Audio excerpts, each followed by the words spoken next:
So guys, here we go. Monday night, different format for sure. And we are live. We're officially live. And we still need to set some things up here. So, welcome. Hopefully all you Packer fans are hanging in there. A little bit of an uncommon game on Sunday. Let me post. We'll go this route with it. Oh, he's right there, ready to call in right off the bat. I gotta open up my app. Discord. Close. Close. Podcast. Close.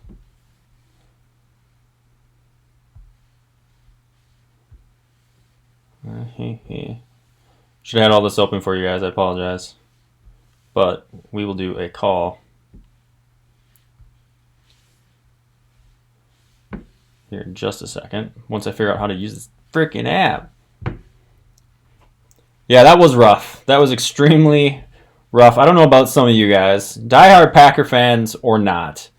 It becomes a little bit of a struggle to sit through the entire matchup and watch the game. But we did. I watched it. I watched the whole thing. You know, and it seems like up until really probably that block punt, maybe a little bit after that, probably that block punt is what did it for me. It was like, man, we still have a chance. We still have Aaron Rodgers. We can possibly come back in this game, but it just never happened. Never happened. So I just sent out my Discord link. That's right there in the comments. I got a number of things that we can talk about. I mean, obviously, this is our first live Q&A after such a wonderful performance by the Green Bay Packers. But we'll get through this. Guys, it's just one game. 7-2. The sky is not falling. I am confident. I do have a lot of thoughts on this. I'm hoping that some of these comments and thoughts come through in the questions, and I can kind of build off of that. But if it gets stale, I mean, again, this is my first Monday night live Q&A, so there's a very good possibility that, not too many people tune in tonight versus a Tuesday night. Maybe you're watching that Dallas and Giants game. Maybe you're not, though. And maybe you're here. Maybe you're doing both. But, I mean, I think I learned one important lesson in the very early lifespan of this podcast and in this YouTube channel is do not do blowout predictions, because I'm going to put all the blame on me. I'm going to put the blame on my shoulders. You guys did nothing wrong. I should not have gotten just ahead of myself. But I think we were all sitting there. I think we were all like looking at that 7-1 record. We were feeling really good about the season. We're looking at those Chargers sitting at 3-5. You know, we just came off of a beating of Kansas City and just a demolishing of the Oakland Raiders. And we're getting Devontae Adams back. And we're on the road. It's going to be warm weather. We're going to have 70% Packer fans. They have a new offensive coordinator. Their running game hasn't been able to do anything. They haven't rushed for more than 40 yards in 4 consecutive weeks. For the first time in Super Bowl era, you have Aaron Rodgers, who's in the lead for the MVP race. You have Aaron Jones, who leads the league in touchdowns, 11 touchdowns. This game, it was all set up for a blowout, if not at least a Packers victory. And then you look at the earliest side effects, right? You look at the Vikings losing to Kansas City. You look at the Bears blowing it to the Eagles. You look at the Detroit Lions, who inevitably went on to lose to the Oakland Raiders. You look at Seattle, who squeaked out just a hell of a game at the end to win on Sunday. And then I think the cherry on the top, of course, was the New England Patriots losing on Sunday Night Football. I mean, it was just a bad week of football for some of these teams, or for a lot of teams that we considered to be hopefuls, Super Bowl hopefuls, if not playoff hopefuls. And of course, it all came tumbling down for Green Bay. I think we missed a golden opportunity. I will touch on that golden opportunity later on, give it about 10-15 minutes here. But if you do want to call into Discord, I did leave my link down there. You guys can call on over. I will accept your invite, and you can do your question to me over the phone versus typing in the bottom. But rough game to watch. Horrible loss, but still love my team. Will bounce back in the next one. I mean, if there's no doubt in my mind. I mean, if I'm the Carolina Panthers right now, I have got to be. That's the last thing I wanted to see was Green Bay just getting embarrassed on Sunday, because you know they have the talent. You know that their needles obviously pointing up. And now you're going to come to Green Bay and face a very upset Green Bay Packers team who wants to get a win and probably needs to get a win heading into that bye week so they can be 8-2 going into the bye week. They definitely don't want to drop back-to-back losses, but just so many things went wrong in this game. There's countless things that you can put a lot of blame on the offensive line, and it truly boils down. I mean, we talk about skill positions all the time, whether it's on this show or whether you're just watching ESPN, NFL Network. We talk about the wide receivers and the D-backs and the running backs and the quarterback. Of course, the quarterback's the most important player, but you want to talk about the one thing that I love most about football, and it was just blatantly clear in Sunday's game, is that every single person on that roster has a key role to the success. It is definitely, there's no individual victories whatsoever in the game of football, and the offensive line was just, they essentially destroyed any opportunity or any momentum that we could get going in the first half, or really throughout the whole game, because they couldn't slow down Joey Bosa, they couldn't slow down Mark Ingram. Now these guys are extremely talented players, but you had what, 2 or 3 false starts on the offensive line in the first half. You look at that delay of game, which falls on Rodgers' shoulders. Rodgers had no time, and then, like I said, I got things I want to talk about, and maybe I'll get into them earlier, but man, they got to really figure out their offense with Davante Adams. I don't think you need to build your offense around Davante Adams as much as he needs to be a complement to what your offense is and what your offense grew into.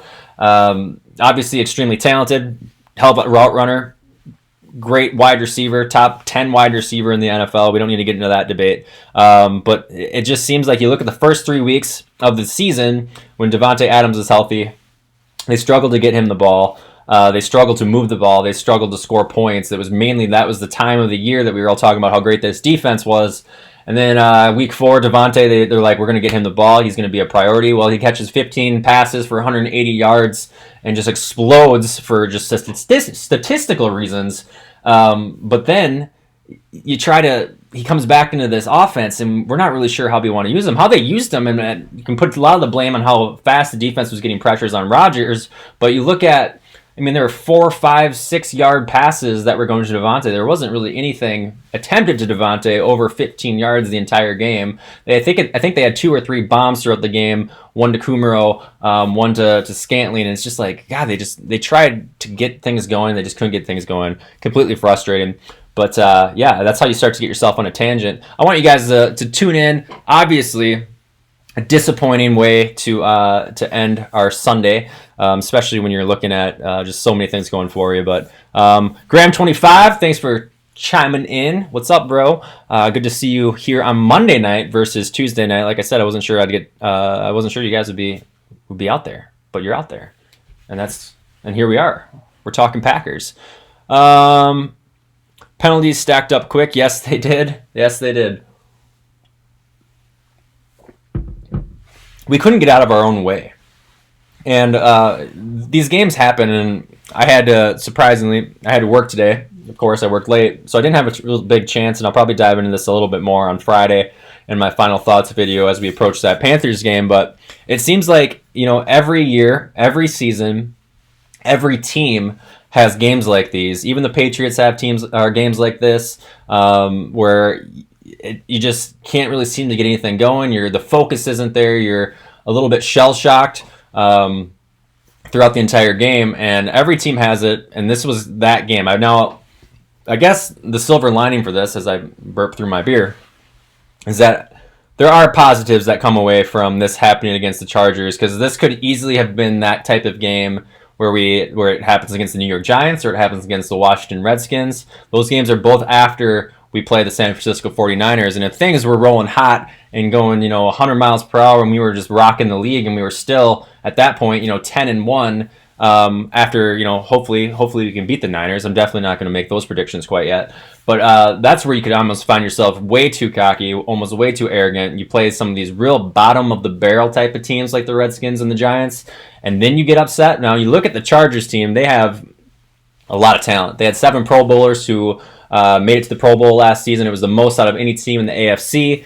They had a 12-4 record. They have talent, obviously. Phillip Rivers, Melvin Gordon, guys in the back in the defense, defensive line like Joey Bosa, Mark Ingram. So we lost to a good team, a relatively good team. But it's not so much the loss that I think bothers you guys as much. I mean, it's not so much the loss that bothers me. It's just how they played. There wasn't really a whole lot of fight. Everybody just kind of looked whole hum throughout the entire game, and it's obviously that's the most frustrating thing when you're a Packer fan, is that you at least want to see your guys go out there and fight. And it just didn't seem like there was a whole lot of fight. They just didn't seem, like I said, focused. They just didn't seem like they were, all on the same page or giving it 100%. So yeah, we'll get past it. We'll get through this. I mean, we're gonna have plenty of more games throughout the season, and we're all gonna look back on this and when we're hoisting up the Lombardi Trophy and be like, it is what it is, right? So, is it time to sit Jimmy Graham? Maybe when Robert Tonyan gets back, we can help stretch the field, and maybe we can use a rookie some. It's time to put some fear into the defense. Oh, I don't know if you can bench Jimmy Graham. I mean, I wouldn't be opposed to it. But yeah, I mean, I think it's blatantly clear as the weeks continue to progress, as we move through the NFL season, and as Jimmy Graham continues to just kind of suck, for a lack of a better term. Yeah, I mean, it's time to do something with him. Obviously, what we're doing with him isn't working, and I think he just looks old. I mean, they talk about, I think it was the Oakland Raiders game, where he had, I think, 4 catches, 60 yards, something like that. He did have a touchdown. Everyone's like, oh, it looks like the old Jimmy Graham. No, it didn't look like the old Jimmy Graham. He might have looked a little bit sprier, a little bit quick on his feet. Maybe, the hurdling of players was old, reminiscent of Jimmy Graham, but he doesn't look like, like the powerhouse that he is. And I don't think they're using him right. I think you maybe throw him in there when you get closer to the red zone, keep him fresh, keep him healthy. But he's not a tight end that's going to stretch the field. He's not a tight end that's going to run block for you. He's not going to pass block for you. He's not going to do any type of blocking. He has, he's extremely tall, and for the most part, he can catch the ball when the ball is thrown his way. So I think you do have guys like Jay Sternberger, who was activated to the roster, Robert Tonyan, who comes back. Mercedes Lewis is kind of the same thing, where he's not very fast, but the guy is kind of an underutilized weapon. I don't think defense is really planned for him, and he catches everything. I mean, Mercedes Lewis is an absolute beast. He can block on the run. He can block on the pass. So we definitely, we're talking about, if we talk about salary caps and off-season stuff and how we need to re-sign players and where's that salary cap going to go, well, the Packers are going to free up a lot of salary cap by not bringing back Jimmy Graham. And it seems almost like a clear-cut thing, but I'm sure he'll still have, a handful of catches throughout this year where we're like, man, that's the Jimmy Graham that we signed. That's the guy that we want on our team. But so far, we have not seen what we have wanted to see out of a $10 million tight end that could have played for anybody, but he wanted to play for Rodgers and he wanted to win a Super Bowl. Well, you gotta do better. And I could talk all day about Jimmy Graham. I could, but we're not going to talk about Jimmy Graham all day. Hope you hit 1,000 subscribers soon, man. Lions fan here. Thanks, Gridiron Blitz. I saw you subscribe to me a couple weeks ago, and you stood out because I think you have, a little over 2,000. You have 2,000 something subscribers. So you have the most subscribers of anyone that subscribed to me. So thank you for chiming in, and especially because you're a Lions fan, we definitely that's definitely a huge shout out as well, because it's not very common for other teams, especially divisional teams, to go out there and support one another. So thank you for subscribing, and we should definitely probably get together, do a show together when the Packers face off against the Lions at the very end of the season. Hopefully, you guys are playing for something, and hopefully we're playing for something too. I mean, I wouldn't mind if we had a first round bye locked up at that point, but we'll take it week by week. I don't want to get cocky. I have to get humble, just like the Packers got humble. A nice dose of humble apple cider, something like that. Snow Wiz 4, Rodgers was locked in on Adams all day. He just ignored everyone else, and I agree 100%.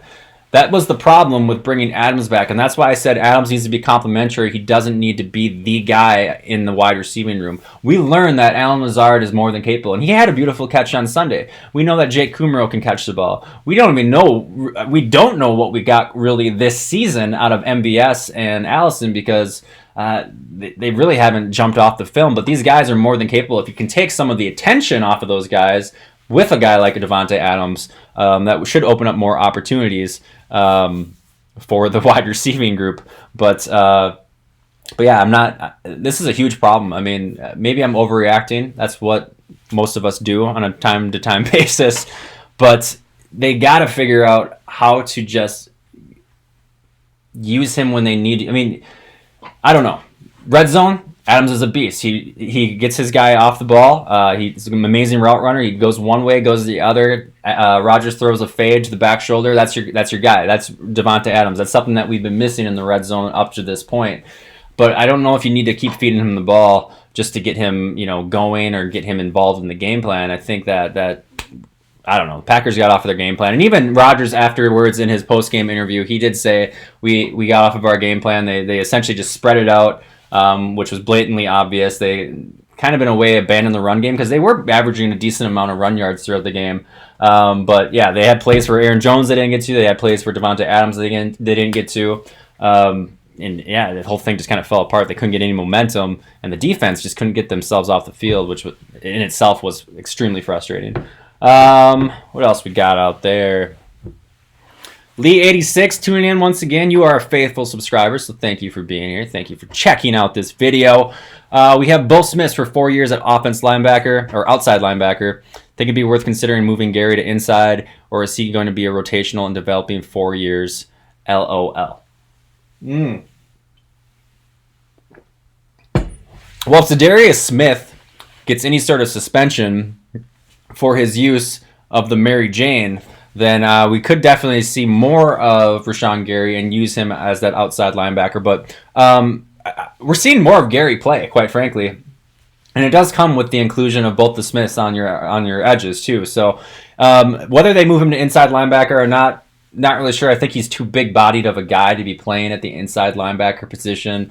I think at this point, they really just try to keep him as a rotational player. And if he can develop his skills well enough, I think at that point, he takes more snaps and you can keep either of your Smiths, a little bit fresher throughout the game. But he's a rookie. I can't get too high of expectations for him.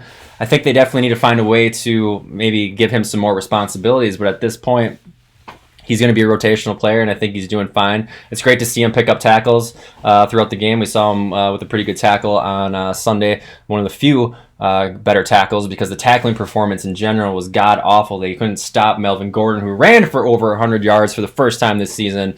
And boy, oh boy, that run defense. Do we even want to go down that avenue about how porous our run defense is? Whew, that definitely needs to be addressed. That needs to be fixed. And at this point, I don't even know if they can fix it. They keep talking about how they keep getting off their gaps. Well, if you're getting off your gaps every single week, it's telling me that you guys just don't know how to stop the run. And it's not a fundamental thing anymore. It's lack of talent, I guess. I don't know. Stopping the run is becoming more of a pain in my thorn, a thorn in my side. I'll swear, pain in my ass than I wanted it to be, quite frankly. We need some humble pie. Is that what I meant to say? That is what I meant to say. Kyle chiming in. I would personally say a humbling loss is essential. I wouldn't want to see my team getting cocky. And I thought this was something that we would avoid with Matt LaFleur taking it 1 week at a time. Really all throughout the early parts of the season, off season, when we talked about drama between LaFleur and Rodgers and kind of what that would do and shape the culture and if that would be a problem. Rodgers was very adamant that he didn't read into that stuff. LaFleur was very straightforward that he doesn't read news articles or hear what the media has to say, doesn't really buy into it all that much. So whether or not, it was really surprising to hear Rodgers say that maybe we were getting ahead of ourselves, maybe we were starting to hear some of the grumblings that were going on, that we were 7-1, that they were 3-5. I mean, you can't avoid it. We live in a social media type of age. Hell, right now I'm talking live on YouTube on Monday night, November 4th. And it's impossible to sound that stuff out. To be 7-1 in the NFL is a huge achievement, and you can definitely get cocky. And this was, I think, when you're looking at really the midway point of the season, week 9, we're just heading into the second half, that second or the three-fourths of the way through. This is a great time to get this type of a loss. I do think that this will be a beneficial thing. Now, there are two elements that we all need to keep in mind that help you or that are essential for a Super Bowl run. And this is something that, we don't like to lose, but losses are going to happen. I still see us as a 12-4 team. A 12-4 team, I believe, wins the division. A 11-5 team still makes the playoffs. And so if we look at it that way, we're at 7 wins. We need 5 more wins. Should wrap up the division. Obviously, you need to win some of those divisional matchups. So I'm looking at you, Minnesota, in Week 16 to definitely win out the division. But there are two elements to a successful Super Bowl run. The first one is obviously you got to make the playoffs. So go 12-4, win the division. Go 11-5, make the playoffs, and you're in. You're in the dance. Like it's like March Madness all over again, right? You got 64 teams. Everybody's in the dance. Anybody can win it. At that point, the next successful key to winning the Super Bowl or to making it to the Super Bowl is to get hot at the right time. Now, the worst thing that could happen is, when I talk about having this loss at the right time of the year, happened on Week 9. Now, we play, I got to pull up my freaking schedule here, but you look at the Giants and the Redskins are our first two games in December, and then we have 3 consecutive divisional matchups. So, to have this loss happen when it happened, we play Carolina. I'm really liking just the attitude of that locker room as we go into Carolina. Have our bye week. Probably the biggest game of the season is the 49ers game. At that point, you face the Giants and the Redskins, and if we had not lost against the Chargers, I think we would have gotten ourselves too cocky, too arrogant, looked past both the Giants and the Redskins, and I don't think that's going to be the case anymore. I think that the team, maybe I'm hopeful, maybe I'm just a dreamer. I am a dreamer. But I think you look at those two games now, and you look at these guys seeing that you have to show up every single week. I think Matt LaFleur will reference the Chargers game as you guys cannot take a week off. Every game is important. Every victory is crucial. And we look at those two games, and if we do lose to the 49ers, we should have back-to-back wins before we go on to our last 3 games against the Bears, the Vikings, and the Lions. So this could be beneficial for us, and that allows us to get hot at the right time. So I'm stretching for positives that come out of a Chargers loss. Obviously, a victory would have been much better, but these games happen every single year. There's always that dark horse of a matchup. I would have preferred it was just that Philadelphia game back in Week 4, but it turns out that the true ass-kicking that took place this season happened against the Chargers, and the Chargers definitely played. They were the better team. They showed up, and they were playing for a lot, too. I mean, if you look at just how the rest of that division panned out on Sunday, AFC West played the NFC North. The AFC West went 4-0. The NFC North went 0-4. And had they lost against the Packers, they would have essentially just crumbled in their chances of winning that division.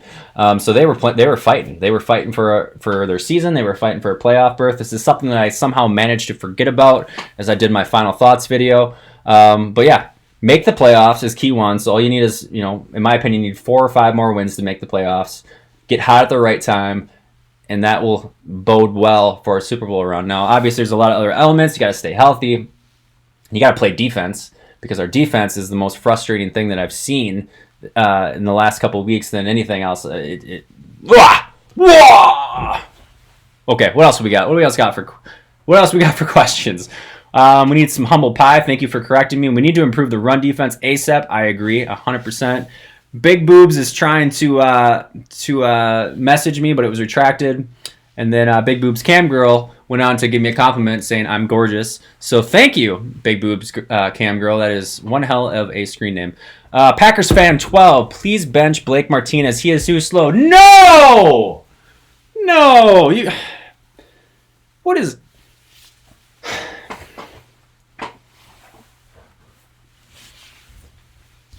Hold on, I still have my stack of jerseys back here. Oh. Nope, my wife took it. My wife took the Martinez jersey. Guys, I love Blake. I think Blake is a great tackler. Maybe I just want him to be great. I agree with you. I'm seeing the same thing you guys are seeing. He did look slow on Sunday. He didn't play very well against the Kansas City Chiefs, but he did have that club on his hand. Maybe he's hurt. Maybe he's injured. But, man, if we did not have Blake Martinez in that inside linebacking group, and maybe it's the whole theory of, an ugly chick surrounding himself or herself with a bunch of hot chicks. No, uglier chicks. An ugly chick, oh, boy. An ugly chick surrounds herself with a bunch of uglier chicks, and now she becomes more beautiful. That's my metaphor for maybe what we have with Blake Martinez, because the talent on that inside linebacking group is not all that great. Oren Burks hasn't done jack shit. You look at Ty Summers, who maybe he's good, but he hasn't gotten an opportunity. He's a rookie, not a ton of snaps.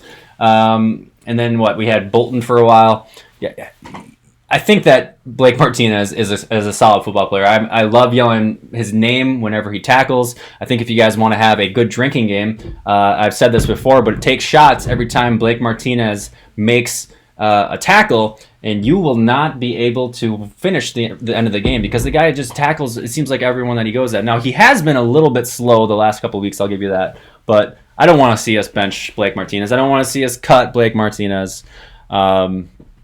I think we'll have to. I think we'll re-sign him, but hopefully with his little bit poor performance, we can get him cheaper than someone else. But I think I'm looking at the draft next year. Inside linebacker seems like a pretty nice position to go out there and find, whether it's in free agency or in the draft. If you added a really good inside linebacker, maybe our rush would be would it just wouldn't be the Smiths at that point. So what else we got there? I'd rather play our best football in December. That's absolutely right. That's part of that getting hot theory. Go out there and play your best football when the weather turns cold. And you look at the rest of our schedule in December, right? So at Giants December 1st, home against the Redskins, and then the Bears, and then we're at Minnesota, and then we are at Detroit.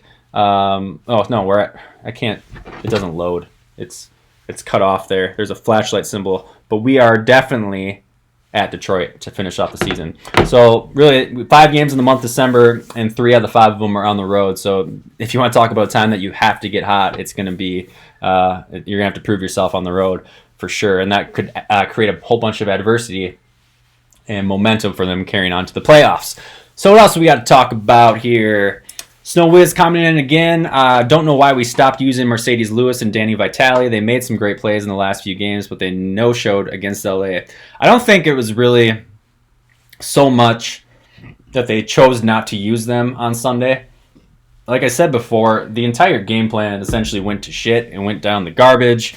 They were kind of scratching their head and looking for any sort of spark, and I think they were throwing bombs unnecessarily. They were looking for that one play to kind of swing momentum back in their favor, get some good field position, whatever it is.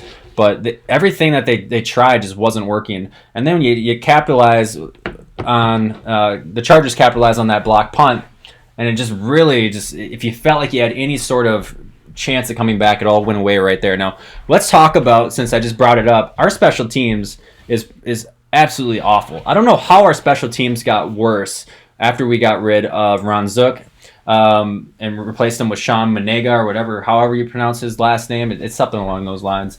But teams have learned that they can kick the ball short. They are intentionally kicking the ball short to the 5-yard line, and we are only getting it out to the 20, maybe the 25 if we're lucky. But at that point, it's a wash versus just a touchback. So teams are not scared whatsoever by our kick return. Our punt return is not a whole lot better. But it's really disappointing that we can't get anything going on that side either. I look at special teams as a weakness. I look at the run defense as a weakness. And then I look at just passes across the middle of the field. So we're talking about maybe that inside linebacker group. Maybe we're talking about some of the DBs. More than above average. I love our running game. I think obviously our passing game can improve if they can figure out how to incorporate Adams. But special teams needs a huge wake-up call. And if they cannot get things together, I don't know why you don't go out there and maybe find a new special teams coordinator in the offseason. I think it could be a one and done for Sean Mamega. So, what else we got? Lee 86, you mean best football in February? Hopefully it's the best football in February. Hopefully football just matters in February. I'm so sick of January too. Let's have a dose of that humble pie. We'll go full circle here. Football needs to matter in January once again for Packer fans, because last year was just weird. Just absolutely absurd. Football quit mattering after the Seattle game, which took place in November. Really, the whole month of December was completely worthless for us as Packer fans last year. So hopefully that can just kind of keep moving in the right direction. But yeah, to go back and answer your question, that's why Mercedes Lewis wasn't getting involved. That's why Danny Vitale wasn't getting involved in so much. They did have Vitale out there on the field, and I could have swore that they were going to get him involved, but it just didn't happen. Just need to figure out that offense. I mean, it's not so much their fault. I'll blame the offensive line. They're the scapegoats.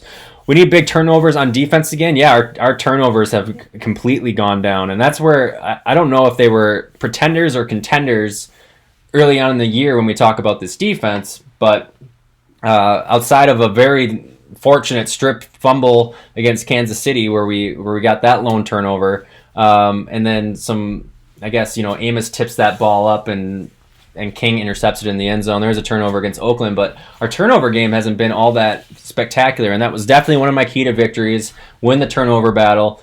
That was number one. They didn't do that. We couldn't figure out a way to get any turnovers, and Phillip Rivers looked good. I mean, from the passing standpoint, he looked really good. Now, Jair Alexander did miss that catch over his head, which probably would have been a really nice momentum swing at that point.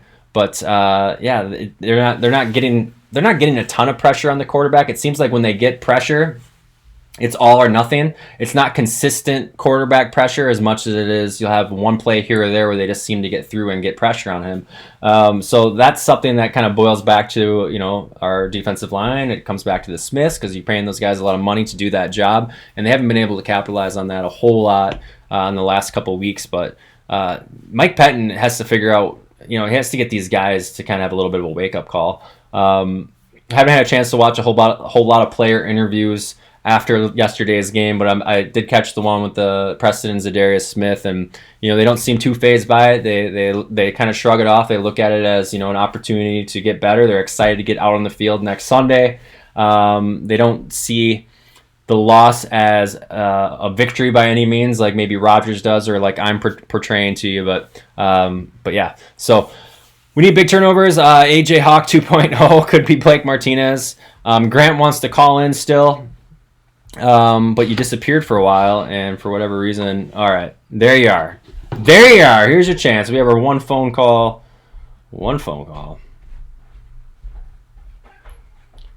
I guess I'll call you.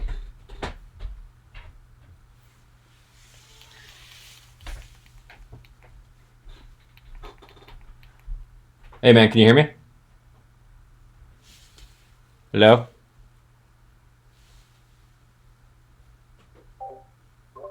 I got nothing.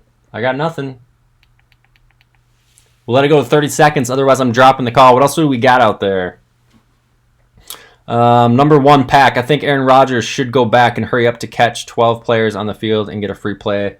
We want to talk about... I'm hanging up. We'll try this again. We want to talk about... Yeah, I mean, that's a Aaron Rodgers back pocket trick that he's been perfected, or he has perfected for a number of seasons now, as far as getting 12 players on the field. It was really interesting that we did not see, while this offense was kind of stagnant and trying to get itself going, it was really interesting that we did not see them go to a no huddle offense very earlier on in the game. Now, they did eventually do that more in the fourth quarter, which they had to at that point, because you're down by 3 scores and you need to get yourself on the board at somehow, one way or the other. But I kind of figured that they would maybe go to a no huddle, maybe to close out either the second quarter, if not, after your second or during your second possession on the third quarter. So I don't know. I mean, catching players with 12 or catching the team with 12 players on the field is not really a game plan. It's great if it works out for you. I think teams have gotten better to be, mentally prepared for Rodgers doing that.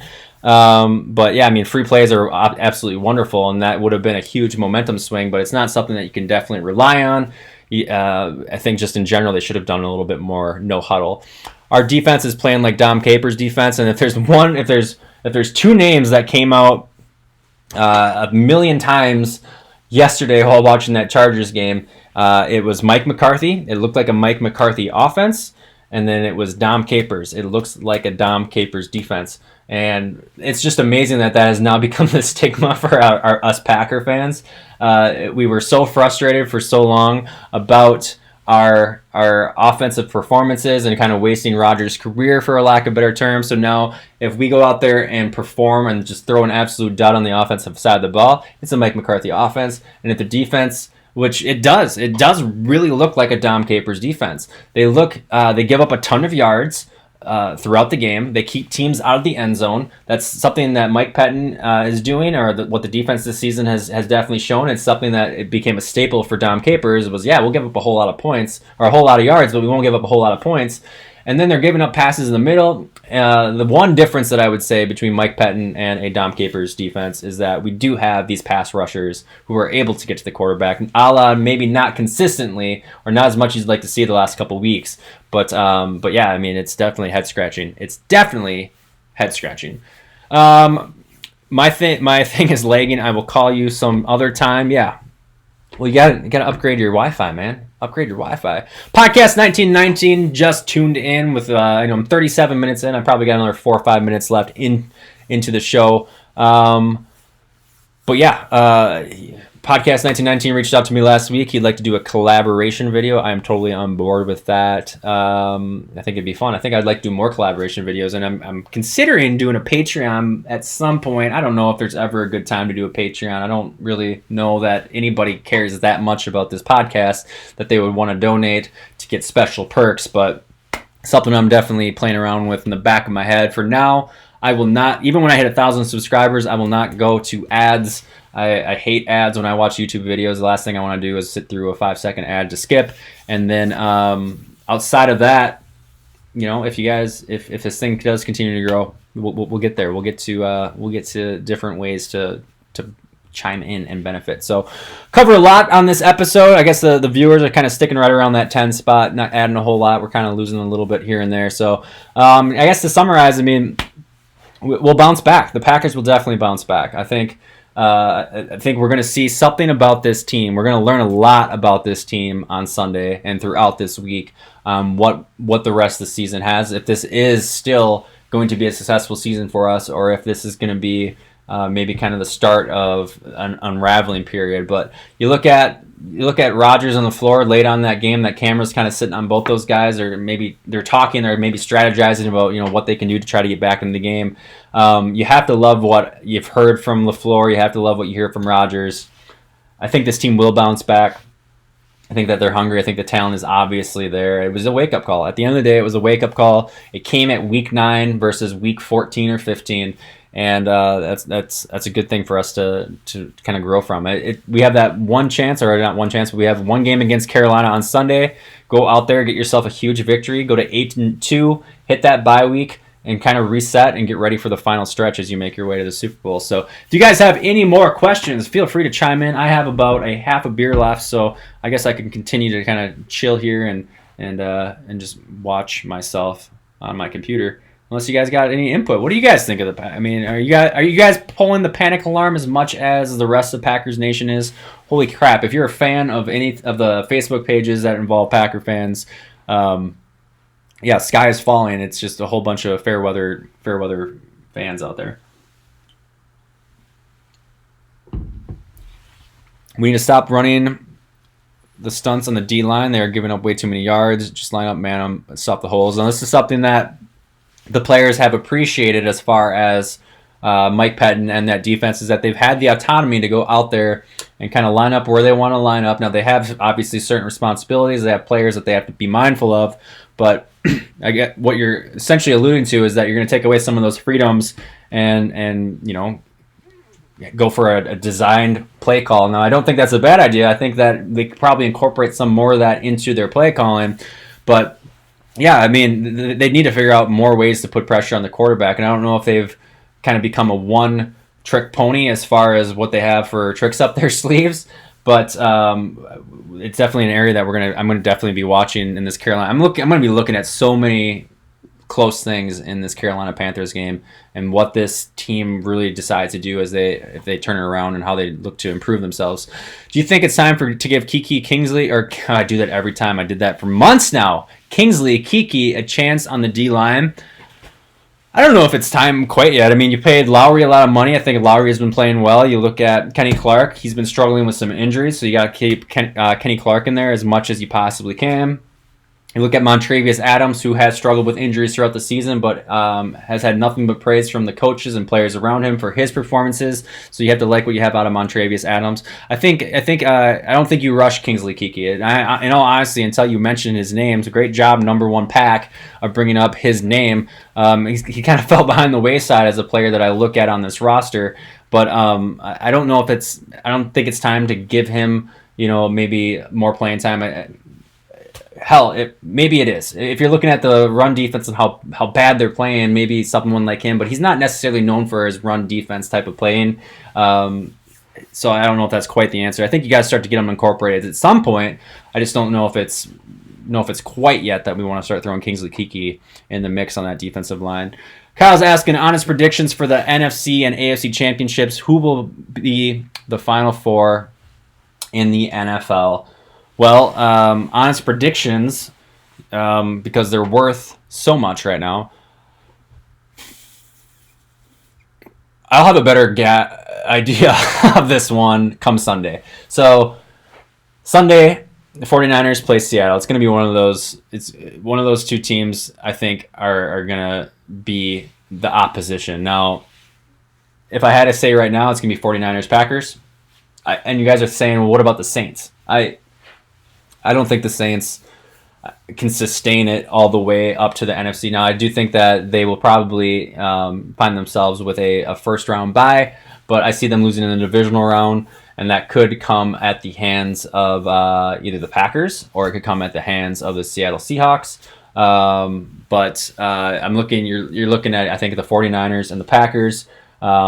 If they can figure out what the hell they're doing on the defensive side of the ball. And then on the AFC, it's quite honestly very blatantly clear that once Patrick Mahomes comes back, that the Kansas City Chiefs are a completely different team. They managed to squeak out that victory against the Vikings, which says a lot about that organization, just that they're able to do that. And then until the Patriots, find a way, until Tom Brady retires or until Belichick walks down the road, you have to take the Patriots. So I'm looking at Chiefs, Patriots, I'm looking at 49ers, and I'm looking at Packers. I do see our matchup against the 49ers in 2 weeks to be a really big kind of NFC championship prediction, or a NFC championship preview is what I was looking to say. On the bright side, Patriots lost. That was definitely my biggest thing. Kyle actually asked me what was the highlight of the day, as far as was it so much that the rest of the NFC North lost, or was it that the Patriots lost? I was really upset at 7:30 last night. Didn't really know what to do with myself. So I watched some Netflix and tried to forget about football altogether. And then I got a notification on my phone and started to see that the Patriots lost to the Ravens. So that turned my entire night around. To see the Patriots lose was definitely far more gratifying for me than seeing the rest of the NFC North. I think the Packers, quite frankly, just blew an opportunity to step ahead of that division. They could have been 2.5 games ahead of the Minnesota Vikings. Now we're still a 1.5 game against the Vikings. So we kind of lost, that opportunity. But hey, easy come, easy go.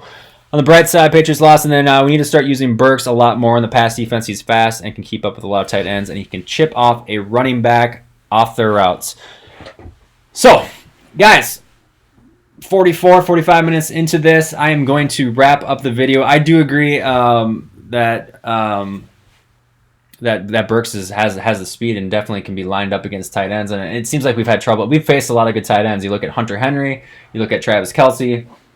We've struggled. We've had some really good tight ends the last 2 weeks, and they seem to be able to get wide open and catch the ball on us. But they got to figure out something. And safety isn't working. Amos is an interesting player, an interesting addition that we've made to the team. The biggest thing that I've noticed with him is that he hasn't really allowed a whole lot of big plays given up on the back end. So he's definitely done a great job at preventing any big plays. But he hasn't really done, outside of week 1 against the Bears where he had an interception. We thought, oh my God, this safety is going to be just a turnover magnet in the defense. He hasn't really done a whole lot to create turnovers. He's just kind of been steady Eddie, which is an okay thing to have. I still think it's an upgrade over HaHa Clinton Dix, but it's not really that huge playmaker that we thought, or at least that I thought that we would get out of Amos. And that then leads into Darnell Savage, which he's a rookie, but he's playing really good for a rookie. So I'm going to wrap up the video. 45 minutes in, I will have a video, of course, final thoughts on Friday.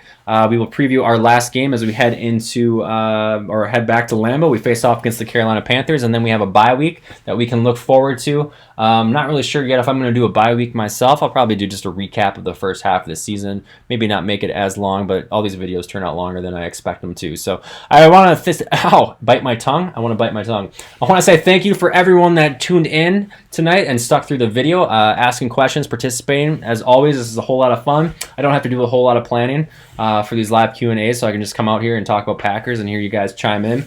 And you guys make some really good points. And then some people try to call me, and then when I call them, it's a bunch of lag, and you can't get through, and it's just a head-scratching moment for everyone that's involved.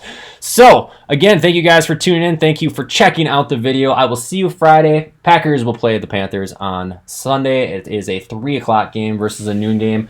And until next time, I will see you on the internet. Thanks for watching.